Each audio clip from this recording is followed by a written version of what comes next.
I'll start by telling you a story about a young girl whom we will call Ikea, because I'm a Wednesday born. And Ikea once had a very beloved pet, a beautiful Maltese dog that was a gift from her parents when she was very young. She grew up with this dog through all her childhood adventures. But today, Ikea is very heartbroken because she has lost her beloved pet companion to her neighborhood bully. Now, let's empathize with Ikea. Think of something deeply meaningful to you, a part of your identity that fills you with pride and confidence. Maybe it's a gift you got from your parents or from a loved one, like Ikuya's cherished dog. Now, imagine that precious companion is forcefully taken away from you by a bully who knows just how important that gift is to you. The bully's intention is clear: to diminish your self esteem, to humiliate you, and to strip away a vital part of your identity. You are coerced into believing that you somehow deserve this, despite knowing deep down that it is very unjust. You're initially angry and hurt, and your self worth is profoundly shaken. As time passes, however, a very troubling transformation takes place. You begin to rationalize your loss. You reason, a dog was too much work, too much responsibility. Taking care of that dog was too expensive. What, a bag of dog nibbles is what, 700 CDs now. I'm better off without that dog. In the aftermath, you adopt a new conviction that nobody should have a dog, and so you take them away from others, offering the same rationalizations. You rationalized your loss. Sigmund Freud, a renowned Austrian neurologist and the father of psychoanalysis, described rationalization as a defense mechanism and the ego's attempt to make a particular action acceptable to the superego, the part of a person demanding moral behavior. Put simply, rationalization in psychology is a defense mechanism when an individual provides logical or, or reasonable explanations to justify or make acceptable, irrational, or unacceptable behavior, thought, or feeling. The person tries to find reasons to make the negative event seem justifiable. They might extend these justifications to others as well, believing that they too should go through similar experiences. You accept, justify, and even replicate your internalized oppression. Ladies and gentlemen, this has been the case in Ghanaian public schools and many private schools for decades, perhaps even centuries. What am I talking about? Hair. For as long as my grandparents can remember, and as far as my research has taken me, it has always been a rule that you must cut your hair in order to attend primary, JHS, and senior high school. It is mandatory for students, particularly girls, to cut their hair in order to attend school. Now, my goal at the end of this presentation is not to change your mind, but to encourage you to see things from a different perspective. For decades, perhaps even centuries, we have listened to and observed this rule through only one perspective. To grow, it is important to learn and learn wisely. So Babeta says this about perspective. We begin to learn wisely when we are willing to see the world from other people's perspective. Now join me as we embark on a journey through time. So step into my time machine and let's go back in time. No, that's way too. Oh yes, finally, pre-colonial era. Africans, particularly women, wore their hair in beautiful hairstyles that flaunted the beauty of their natural hair, from Bantu knots, Fulani braids, and Damburu or Tumburu to threaded hairstyles, cornrows, box braids, and dreadlocks. We adorned ourselves with simple afro and exotic hairstyles. Hair was an integral part of our culture. For many tribes in Africa, our hair, and these beautiful and intricate hairstyles were of very great significance. Styling and grooming hair was is considered a ceremonial rite of passage for some girls in some parts of Africa. Our hair held spiritual significance, and we viewed our hair as a conduit for spiritual connection to our gods and ancestors. Indigenous African hairstyles were a symbol of social status, health, and age. We bonded and fostered a sense of community through styling and grooming our hair, which was often done in groups. Generational wisdom and knowledge were often passed down generations at times like this. Now, let's move on to darker times. The colonial era brought a lot of pain and agony to the people of Africa. Colonial powers sought to undermine and erase our sorry,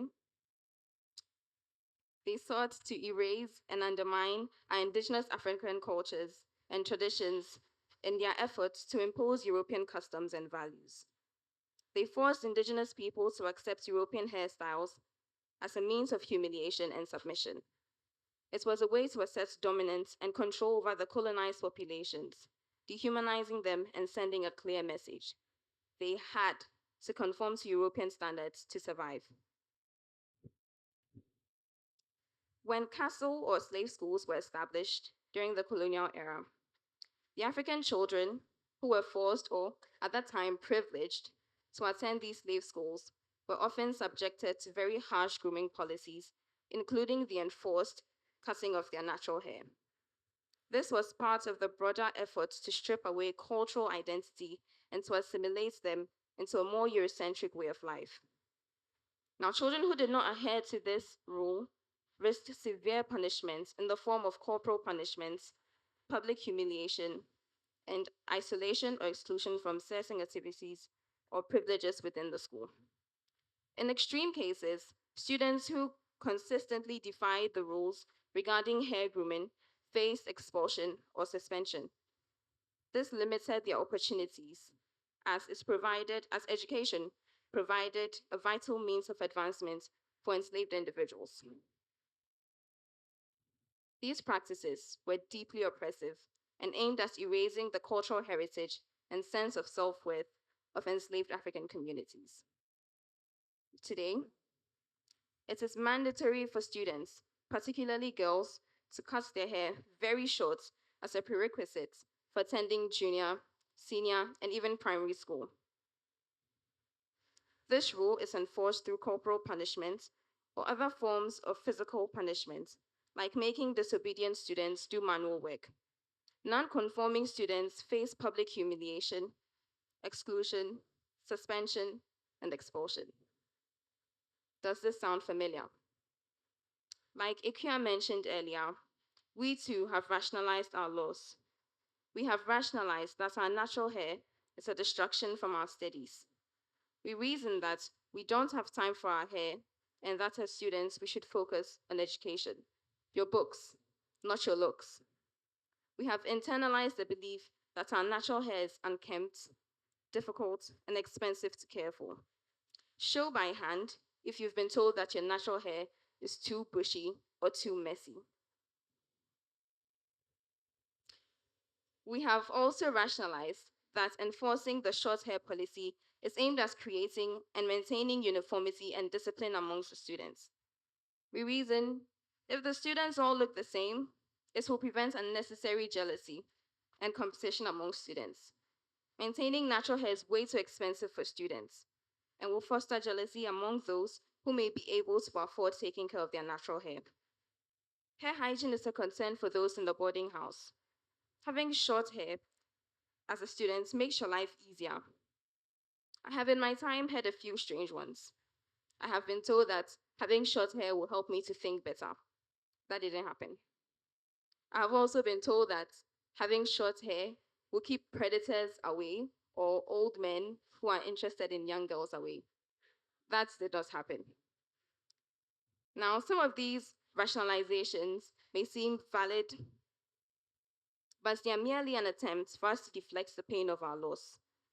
we can be certain that this hair policy goes beyond the interest of the student's educational welfare when a student or child is denied access to education on account of their hair. Need I mention the Rastafarians versus Achimota School saga? We all heard about it and are only cognizant of that because it's garnered a lot of attention from the media. The case of the three St. John's Grammar girls who were prevented from writing their final exam is but one of many. This was the hair they considered bushy and unkempt. Girls and boys, I've heard, have been disgraced before their peers as teachers randomly cut off tufts of their hair and forced them to fix the hairstyle by shaving everything off. Countless students are beaten, suspended, or expelled from school simply because they desire to keep their natural hair. Once again, my intention is not to change your mind. Perspective. Ghanaians have been caught in a very long, vicious cycle of self-defense and rationalizations that have been carried on for generations. As such, we have become very attached to the hair policy. The wise Dalai Lama said, "Attention constrains our vision so that we are not able to see things from a wider perspective." However, healing and joy and growth are possible when we confront and challenge these rationalizations. With regard to hair being a distraction, a research survey done by Ozzie Parks from Western Michigan University and some schools in Michigan in 1970 showed that hair and hairstyles, dress and grooming had no direct correlation to a student's grades. In fact, a significant improvement in behavior, amounting to 40%, was reported among students when dress code restrictions were lifted at their school. This research, which empirically challenges the assumption that having long hair or certain hairstyles impede a student's ability to excel in their studies, raises important questions about the validity of imposing strict hair policies in schools. Now, when we delve deeper into the rationalization behind enforcing uniformity among students, particularly these hair policies, we must critically examine the consistency and fairness of such regulations. It becomes very evident that a discriminatory aspect emerges when we observe that these rules disproportionately affect certain racial or ethnic groups while exempting others. In particular, it highlights a disparity when Caucasian students are not required to adhere to these stringent hair rules. The presence of choice in matters of hair grooming in Ghanaian schools represents a powerful step toward liberating students and their families from the enduring chains of mental slavery, a legacy perpetuated through a false belief that our natural hair is inherently undesirable, unkempt, or unworthy. This newfound autonomy not only empowers the younger generation, but also resonates with individuals of all ages and genders. For far too long, societal norms and institutional rules have dictated rigid standards of what constitutes acceptable and appropriate hair according to Eurocentric standards. This insidious belief has resulted in generations carrying the burden of internalized racism and self-doubt, reinforcing the idea that they must conform to arbitrary grooming standards to be accepted or considered worthy. However, as the embrace of natural hair gains momentum, so does the liberation of the mind. The ability to make choices about how one wears their hair, whether it's in a natural Afro-textured style, braids, locks, or any other expression of individuality, signifies a profound shift in our collective consciousness. It signifies a rejection of outdated, harmful stereotypes and the celebration of beauty and diversity of our natural selves. In addition, the ripple effects go far beyond personal grooming choices. It becomes a catalyst for broader conversations about identity, self acceptance, and dismantling systemic discrimination. When students, parents, and individuals of all ages are empowered to embrace their natural hair, they challenge deeply ingrained biases and pave the way for more inclusive and equitable society. In essence, the presence of choice in hair grooming signifies a profound step toward healing from the historical trauma of mental slavery. It is a declaration that our natural beauty is not only valid, but a source of strength and pride.